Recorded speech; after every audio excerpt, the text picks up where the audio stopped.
Hi everyone, welcome back to my YouTube channel. And आज का जो टॉपिक है, आज हम पढ़ने वाले हैं फिश माइग्रेशन। माइग्रेशन कैसे होता है फिशेस में, ये हम डिस्कस करेंगे। हमने बर्ड्स माइग्रेशन डिस्कस कर लिया है ऑलरेडी। अगर आपने अभी तक वो वीडियो नहीं चेक किया तो आप प्लेलिस्ट में उसकी नोट्स आपको मिल जाएगी। प्लेलिस्ट में एमएससी जूलॉजी से है, आप उसको चेक करोगे, वहाँ पे आपको सारे नोट्स मिल जाएंगे। So let's get started. Migration in fish is very mysterious event of nature which has not yet been solved completely.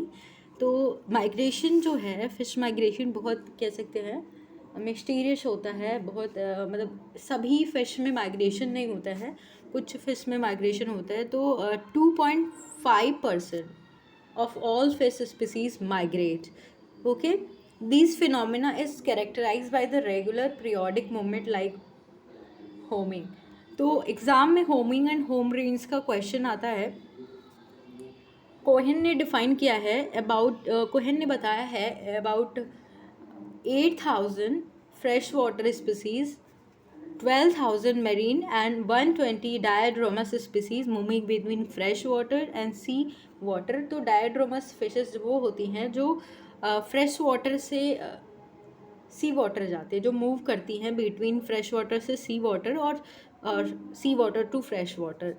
So regular migration, तो ये जो है, ये जो अभी हमने बताया कि इतने नंबर्स में जब नंबर बताए हैं, तो ये माइग्रेट करती है, रेगुलर माइग्रेशन होता है। और approximately 70% of total migrants are found in tropical या वार्म वाटर्स। ओके, माइग्रेशन क्या होता है ऑलरेडी मैंने प्रीवियस वीडियो में बताया है। अगर बर्ड्स माइग्रेशन पढ़ोगे तो उसमें मैंने अच्छे से डेफिनेशन बताया है।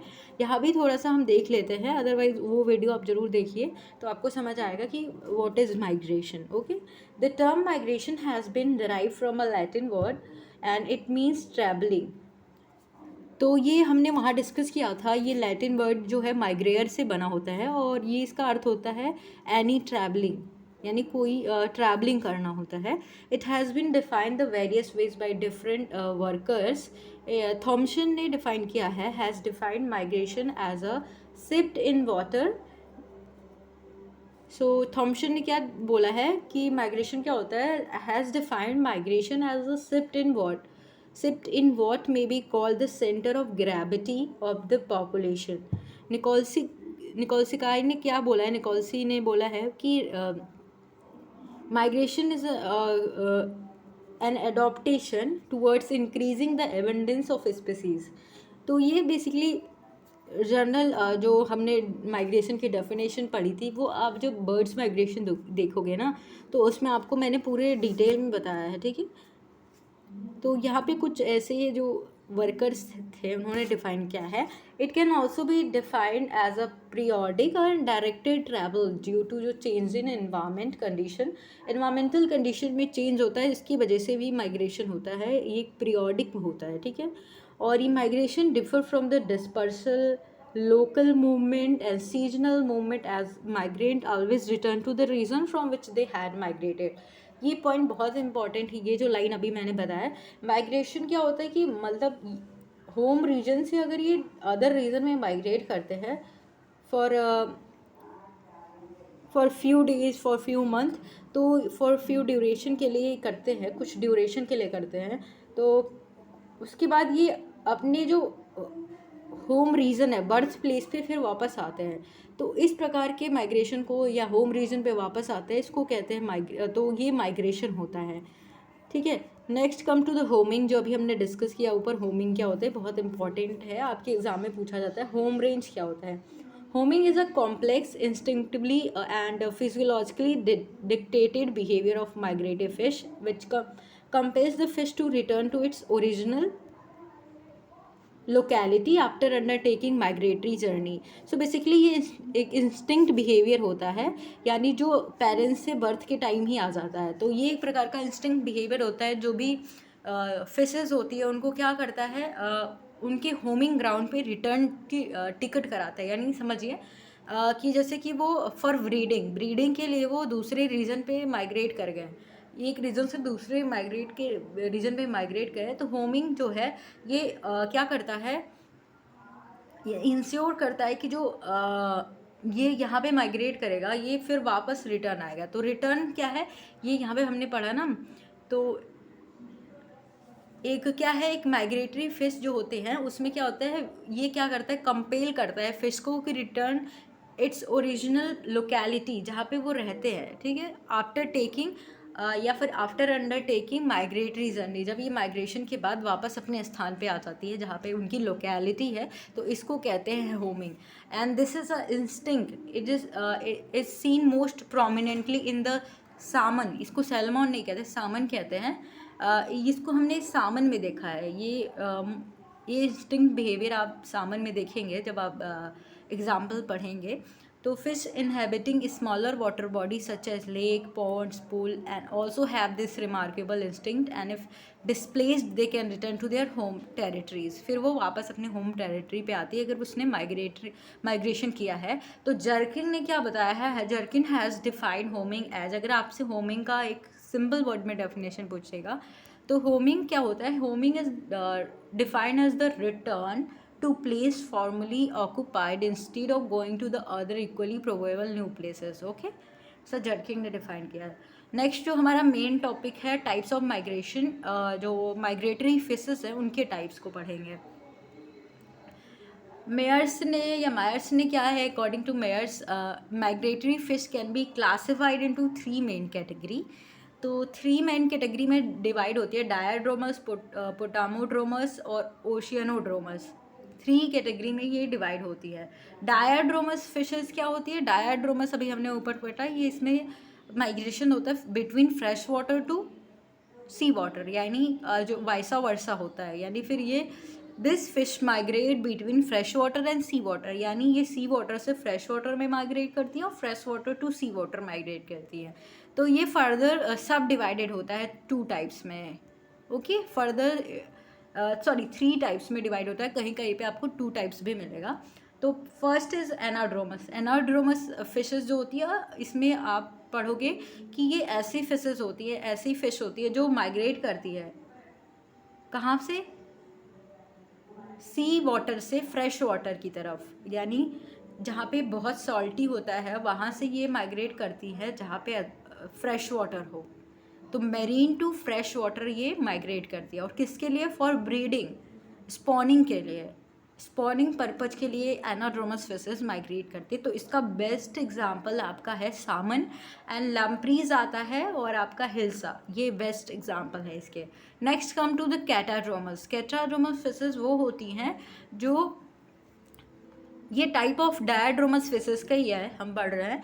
तो ये माइग्रेट करती हैं fresh water to sea water, anadromous का जस्ट उल्टा है, एंड स्पॉनिंग के लिए करती है। ये जो माइग्रेशन बेसिकली क्यों होता है, अभी हम रीजंस पढ़ेंगे कि माइग्रेशन की ज़रूरत क्यों पड़ती है। तो ये इसमें यूरोपियन इल बहुत पूछा जाता है एग्जाम में, और अमेरिकन इल का तो अभी तक नहीं, लेकिन यूरोपियन इल बहुत पूछा जाता है। तो ये माइग्रेट करती है from fresh water to sea water. Okay, amphidromous, amphi जहाँ भी आ जाएगा तो मतलब बोथ, ऊपर का जो दोनों दिया है उसमें दोनों टाइप का होगा इसमें। तो एम्फीड्रोमस फिशेस वो होती है, these fish migrate from sea water to fresh water and vice versa, but not for breeding, this may be for food etcetera. तो बेसिकली वैसा वर्सा होता है। इसमें क्या होता है कि जो ये फिश होती है माइग्रेट करती हैं sea water to fresh water and fresh water to sea water.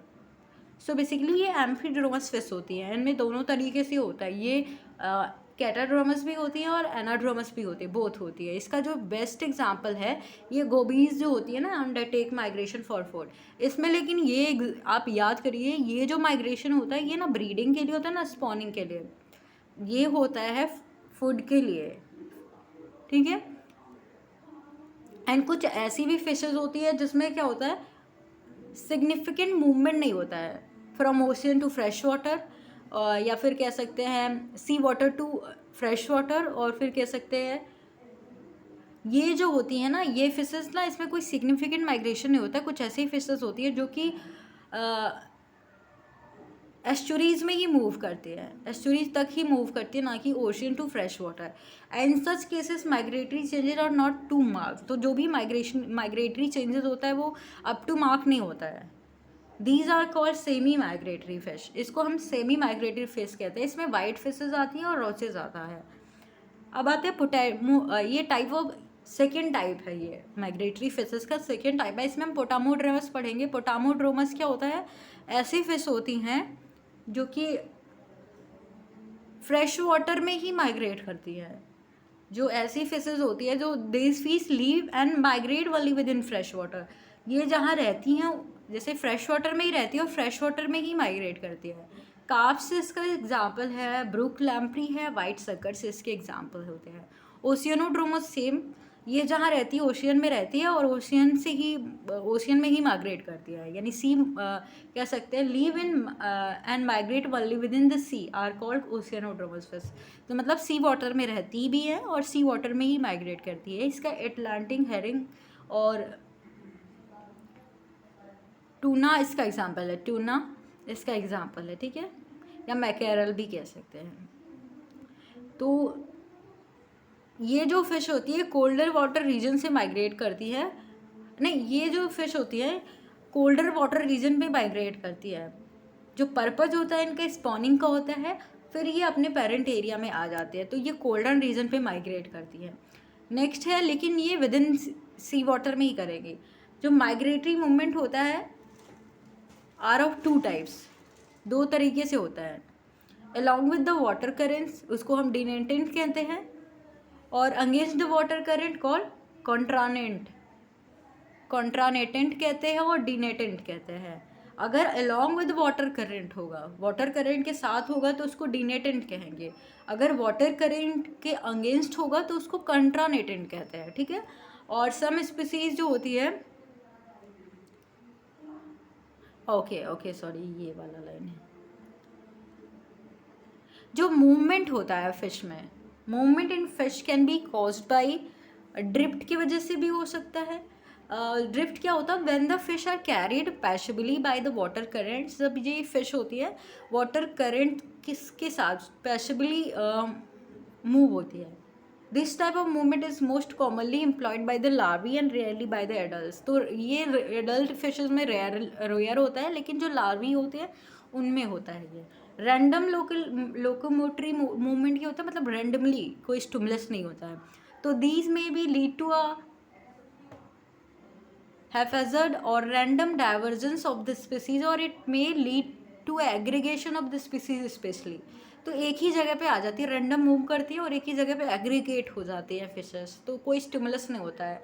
तो इसकी वजह से क्या होता है, बहुत अनऑर्गेनाइज्ड तरीके से जाके एक ही जगह हो जाती है, एग्रीगेट हो जाती है, तो बहुत अनऑर्गेनाइज्ड तरीके का मूवमेंट है ये।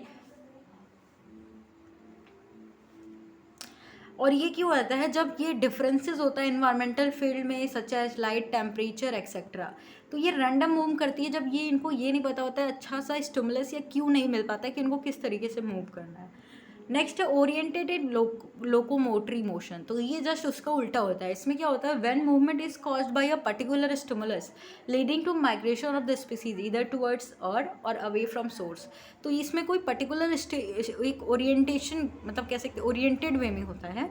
और इसमें क्या होता है, जो ऑर्गेनिज्म है या फिश है मूव करती है स्टिमुलस की तरफ या फिर उससे दूर जाती है। और इसमें क्या होता है, स्पीड इम्पॉर्टेंट फैक्टर होता है। इसमें माइग्रेटिंग फिश में स्पीड जो है बहुत इंपॉर्टेंट फैक्टर है। नेक्स्ट आपका कॉजेज ऑफ माइग्रेशन, यानी माइग्रेशन क्यों होता है। कुछ साइंटिस्ट हैं जो कहते हैं कि माइग्रेशन होता है fresh water, basically fresh water में फ्रेश वाटर स्पीसीज जो होती है उनमें क्या होता है, ये माइग्रेशन होता है क्योंकि जो रिवर्स होती है ना, रिवर्स जो होती है जिसमें सॉल्ट तो होता नहीं उतना, तो क्या होता है, सॉल्ट नहीं होता, जिसकी वजह से जो फूड सप्लाई होती है, न्यूट्रिएंट्स जो होते हैं, इनसफिशिएंट फूड होता है उसमें रिवर्स में, तो इसकी वजह से माइग्रेशन होता है फ्रेश वाटर फिशेस में। और मेरीन स्पीसीज में क्या होता है, ये मरीन स्पीसीज जो होती है, मरीन वाटर में रहती हैं, वो फेवरेबल कंडीशन की वजह से मूव करती है कि वो उनको फेवरेबल कंडीशन मिल जाए। बहुत सॉल्टी वाटर होता है तो सर्वाइव करना डिफ़िकल्ट हो जाता है, क्योंकि बेटर होता है उनके लिए एग के डेवलपमेंट के लिए बेटर होता है कि रिवर जो होता है वो बेटर होता है देन द ओपन सी से बेटर रिवर होता है एग को डेवलप करने के लिए जो मेरीन होती है, इसलिए वो फ्रेश वाटर में माइग्रेट करती है। और जो फ्रेश वाटर होती है उनको माइग्रेट करना पड़ता है क्योंकि फूड नहीं मिल पाता है। तो according to him fish mainly migrate for 3 primary reason thereby giving rise to. तो 3 रीजन्स की वजह से फिश माइग्रेट करती हैं। First is gametic migration. Gametic migration मतलब दे मूव फॉर ब्रीडिंग, जैसे हमने पढ़ा, या स्पॉनिंग के लिए माइग्रेट करती हैं। सेकेंड है एलिमेंटल माइग्रेशन होता है, फीडिंग माइग्रेशन हो सकता है, यानी अवेलेबिलिटी ऑफ फूड जहाँ पे ज़्यादा होगी, जहाँ से आसानी से फूड अवेलेबल होगा वहाँ ये मूव कर जाती है। सेकेंड है क्लाइमेटिक माइग्रेशन, मतलब जब जो क्लाइमेटिक कंडीशन है जैसे फ्लड हो गया, फिर बहुत सी ऐसी चीज़ें हैं जो नेचुरल एनवायरमेंटल फैक्टर है जो उनको क्या करती है, कॉज करती है यहाँ से मूव करने के लिए। तो मतलब विंटर हो गया, समर हो गया, तो बहुत सी ऐसी चीज़ें हैं जैसे इन्वायरमेंटल नेचुरल डिज़ास्टर वगैरह, तो उनको माइग्रेट करने के लिए चॉइस ही रहता है, उनके पास माइग्रेट करना पड़ता है।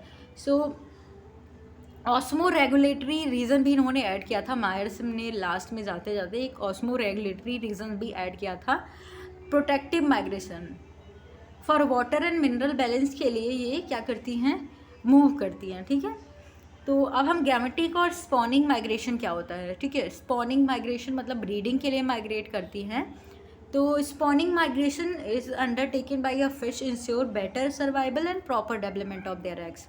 स्पॉनिंग जो होता है या ब्रीडिंग माइग्रेशन इसलिए वो करती हैं ताकि जो उनके एग डेवलपमेंट हो, ब्रीडिंग के बाद जो एग की डेवलपमेंट हो वो अच्छी तरीके से हो जाए, और सर्वाइवल के लिए करती है क्योंकि अगर जहाँ पे वो सर्वाइव नहीं कर पा रही, यानी जो कंडीशन है, इन्वायरमेंटल कंडीशन है, वहाँ पे सर्वाइव नहीं कर पा रही, मे बी एनिमी ज़्यादा होंगी, प्रीडेटर्स ज़्यादा होंगी, तो वहाँ से वो दूसरी जगह मूव कर जाती है। तो बेसिकली एग और लार्वे के डेवलपमेंट के लिए जो सर्वाइवल है उन और सर्वाइवल के लिए दूसरी जगह मूव कर जाती है।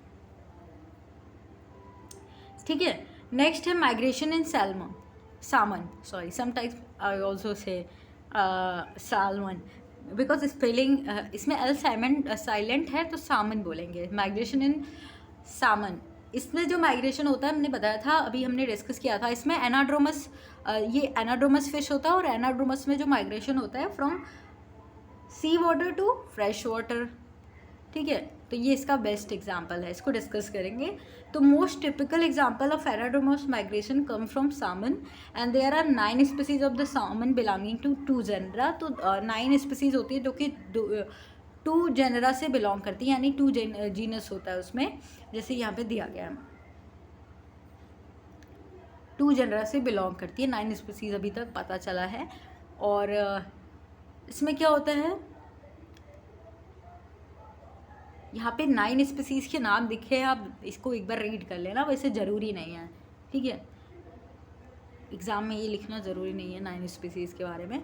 तो इसके बारे में हम डिस्कस करते हैं। होमिंग आपको मैंने पहले बता दिया, होमिंग क्या होता है। Homing instinct is strongest among salmons. तो अभी मैंने बताया जो सामन्स है इसमें होमिंग इंस्टिंक्ट बहुत स्ट्रॉन्ग होता है कि उनको वापस अपने बर्थ प्लेस पे, लोकेलिटी पे जाना होता है, ये बहुत स्ट्रॉन्ग होता है। And generation after generation they return to the same river और इट्स ट्राइब्यूटरी और ब्रांचेज ऑफ अ रिवर। तो ट्रिब्यूटरी मतलब यहाँ पे ट्रिब्यूटरी का मतलब होता है ब्रांचेस ऑफ रिवर। तो फिर क्या होता है, होमिंग का मतलब इंस्टिंक्ट बिहेवियर होता है, बहुत स्ट्रॉन्ग होता है, जिसकी वजह से क्या होता है आफ्टर जनरेशन मतलब जनरेशन जितना जनरेशन होता जाता है वो सभी सेम रिवर या ट्रिब्यूटरी में आ जाते हैं। Where their ancestor had spawned, जहाँ पे उनके एंसेस्टर ने स्पॉन्ड किया था, मतलब जनरेशन टू जनरेशन में ये बिहेवियर जो इंस्टिंक्ट होता है ये चला जाता है, ये क्वालिटी होमिंग की, जिसके वजह से क्या होता है इनको ये पता चल जाता है कि कहाँ पे इनके एंसेस्टर ने ब्रीडिंग की थी, जहाँ पे ब्रीडिंग हुई थी वहाँ पे ये भी मूव कर जाते हैं उसी रिवर में, क्योंकि रिवर में जाते हैं क्योंकि फ्रेश वाटर में जाता है तो वहाँ पे ब्रीडिंग के लिए जाते हैं। तो इनको पता चल जाता है कि कहाँ पे इनके एंसेस्टर हैं, एंसेस्टर ने ब्रीडिंग की थी, और ये generation to generation pass out होता है। द चिन्नुक और king salmon, provides a legendary example of this homing instinct. एक किंग सामन है, इसका बेस्ट एग्जाम्पल देता है कि जो होमिंग इंस्टिंक्ट है ये जनरेशन टू जनरेशन ये ट्रांसफ़र होता रहता है पेरेंट्स से। जो पेरेंट्स से जो यंग फिशेस होती हैं उनमें जाता रहता है। They are born in the small stream, और इनका जो इनका जो बॉर्न होता है वो स्मॉल स्ट्रीम्स में होता है। एंड एज स्मोल्ट जो यंग सामन होते हैं at the stage when it migrate from fresh water to sea. Smolt वो कंडीशन होती है, यंग होते हैं, यंग सामन को कहते हैं जब ये माइग्रेट करते हैं फ्रेश वाटर से, जहाँ पे ब्रीडिंग होने के बाद जो इनके जो ब्रीडिंग होने के बाद क्या होता है, ये जो एग होते हैं ये इनमें लावा डेवलप होता है। लावा डेवलप होने के बाद ये यंग वन में कन्वर्ट हो जाते हैं, तो उसके बाद ये फ्रेश वाटर की तरफ जब माइग्रेट करते हैं तो इसको स्मोल्ट कहते हैं।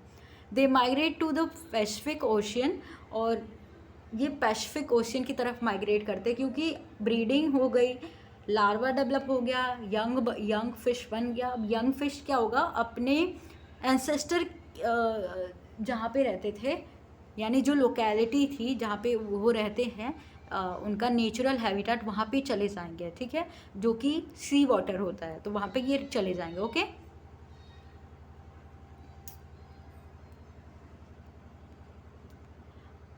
After spending 5 year in the sea, और 5 साल जो अपने उनकी लोकेलिटी है जहाँ पे वो उनके पेरेंट्स रहते थे लेकिन ब्रीडिंग के लिए फ्रेश वाटर में मूव करते थे, तो 5 साल सी वाटर में स्पेंड करने के बाद they return without fail to the same home shore और and the stream of their birth of spawning.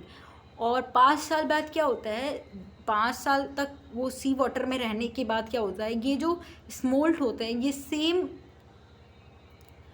Ground में, सेम स्ट्रीम पे जाते हैं, सेम रिवर पे जाते हैं, उस जगह पे जहाँ पे स्पॉनिंग की गई थी, इनके पेरेंट्स ने स्पॉनिंग जहाँ पे ब्रीडिंग हुई थी, सेम वही अपने बर्थ प्लेस पे चले जाते हैं फॉर स्पॉनिंग। अब इन ब्रीडिंग के लिए फिर ये 5 साल सी वाटर में स्पेंड करने के बाद ये ब्रीडिंग के लिए फ्रेश वाटर में जाते हैं, वैसी जगह जाते हैं जहाँ पे इनका बर्थ प्लेस था, जहाँ पे इनके पेरेंट्स यानी ब्रीडिंग हुई थी, जहाँ पे इसके पेरेंट्स की, ठीक है। नेक्स्ट है सामन में travel anywhere between 700 kilometre to 400 kilometre during such migrations.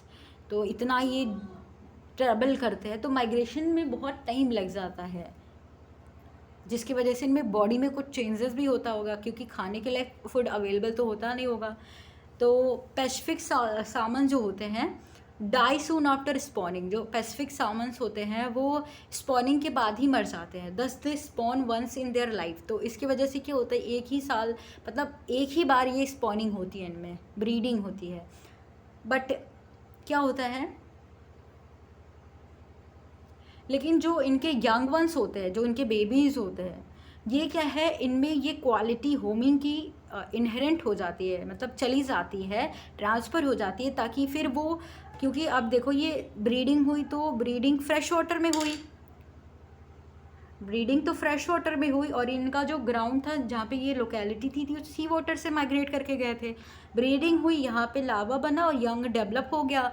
अब ये जो क्वालिटी है होमिंग की, अब इसको तो पता नहीं चलेगा ना, यंग वन को ये पता नहीं है कि इसको कहाँ जाना है, इसके पेरेंट्स कहाँ पे रहते हैं, क्योंकि तो डेथ हो गई है, फिश की डेथ हो गई है, तो इनको पता नहीं चलेगा। तो ये, लेकिन इनमें ये क्वालिटी होमिंग की इनहेरेंट हो जाती है, जिसके वजह से इनको बिना बताए ये पता चल जाता है इनको कि इनके पेरेंट्स कहाँ पे रहते थे, सी वाटर पे चले जाते हैं, ठीक है।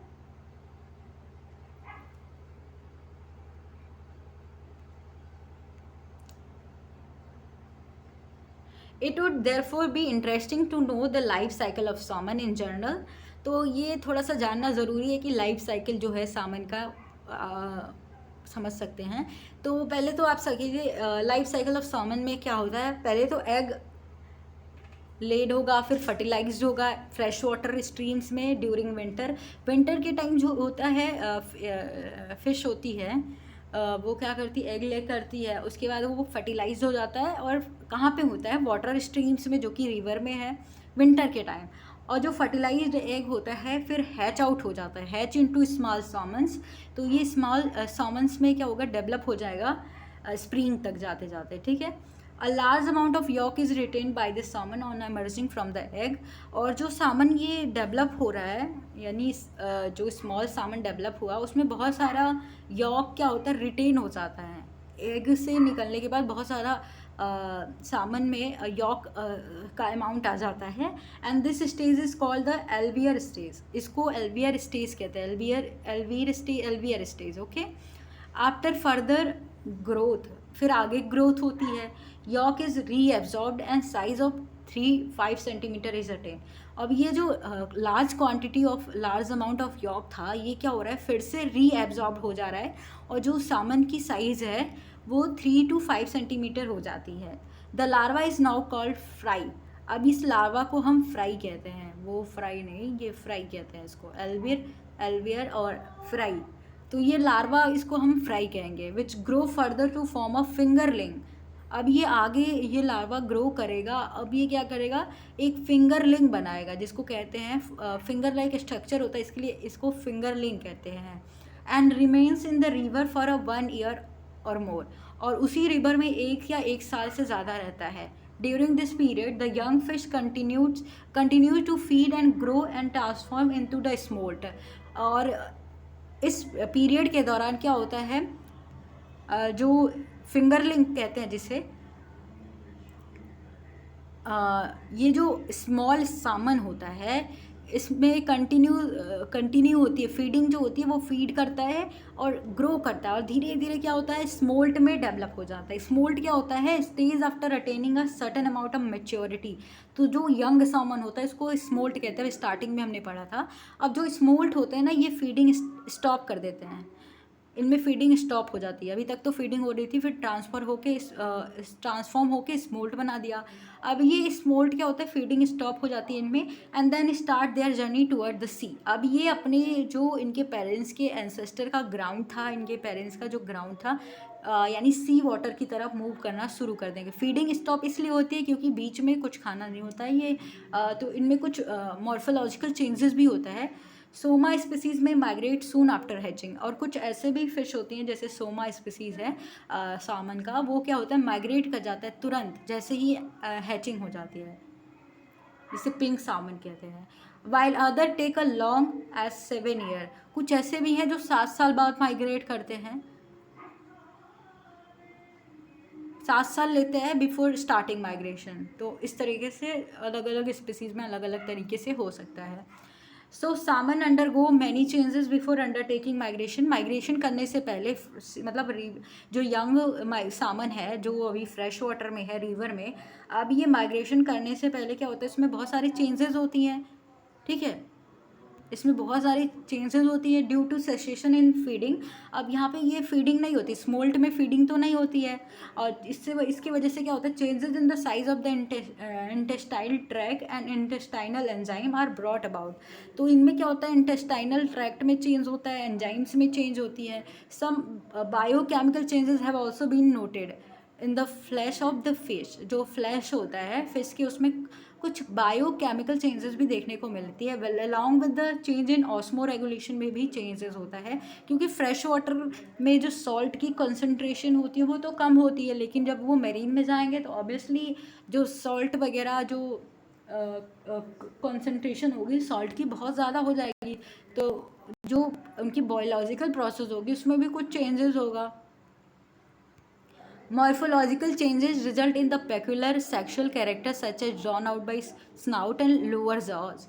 तो मॉर्फोलॉजिकल चेंजेस भी होता है जिसमें एक पेक्यूलर सेक्सुअल कैरेक्टर होता है, डेवलप होता है, जैसे कि जो कि स्नाउट और लोअर जॉ डेवलप होता है, डेवलपमेंट ऑफ हुक होता है, हुक डेवलप होता है on the lower jaw, and enlargement of front teeth of the upper jaw. और जो इनलार्जमेंट होता है फ्रंट टीथ का, किसमें, अपर जॉ में।